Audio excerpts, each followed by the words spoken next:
You know, it sucks when you don't really have time to test out all your fragrance samples. I bought a fragrance sample from Lucky Scent over a year ago from Slumberhouse, which is now discontinued.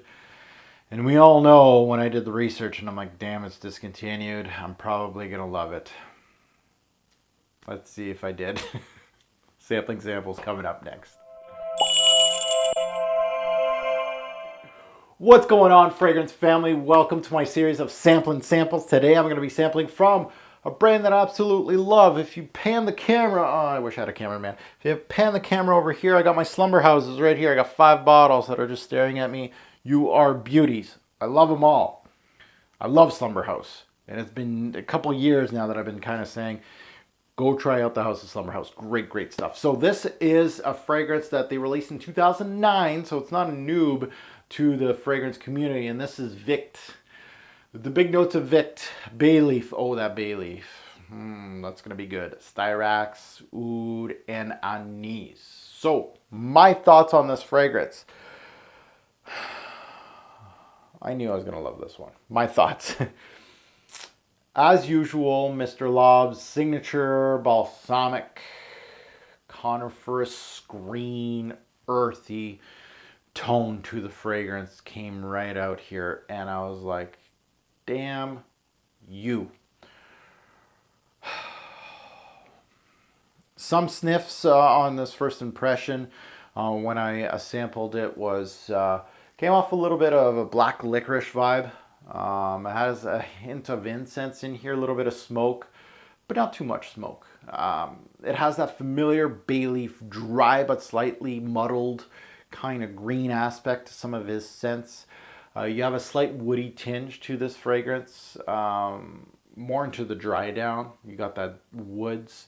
The scent itself goes into almost a vegetal resinous tone with some oudi aspects, which isn't very oudi, to be honest. This one feels more well constructed and not blowing the walls off the house when the user walks in, like my Norn, among others. Usually Slumberhouse is like blows up everything when wearing this. This felt like it was more restrained, and I liked that. It still had that ballsy approach to the fragrance, but it didn't have the balls to the wall longevity and projection. So staying power, projection, sorry. Longevity was good on my skin. 9 to 12 hours, as usual. Most Slumberhouses kill it.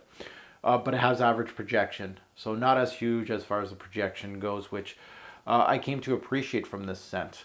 The good and bad things about this scent, this is what I expect from the House of Slumberhouse. So there was no surprises here. Sadly, after smelling my sample, I kind of scoured the internet a little bit to see if there was any bottles for sale, eBay, things like that, Facebook groups. Not even eBay had one, so I was like, Sadly, I might have to play the waiting game. See if there's any frag head out there that would like to move their bottle. Great scent and definitely right up my alley. You know, the more I sniff or sample from this brand, I almost feel like every release that Josh does, I should probably just blind buy it immediately. That's that's my thought process right now, because everything he releases, I absolutely love. Pricing. This used to be give or take around $160 USD. I think that's what his retail pricing is for his fragrances. They are 1 ounce bottles, so not cheap, but it is parfum extrait concentration. Overall score from 1 to 10. This fragrance, Vikt, high grade, 9 bottles out of 10 for me. Really good stuff. And that goes to final take. Bottle worthy, buy another sample, try, or pass. This is a definite buy from me. I really think that anybody that owns a bottle of Vikt, hang on to it. Anybody that loves Slumberhouse fragrances, this one is right up exactly what you come to expect from the House of Slumberhouse. So anybody out there, you can comment below if you have smelled Vikt, good or bad. Please let us know in the comments below. Love to hear your take. Thanks again for tuning in to another Sampling Samples with yours truly. Have a good one.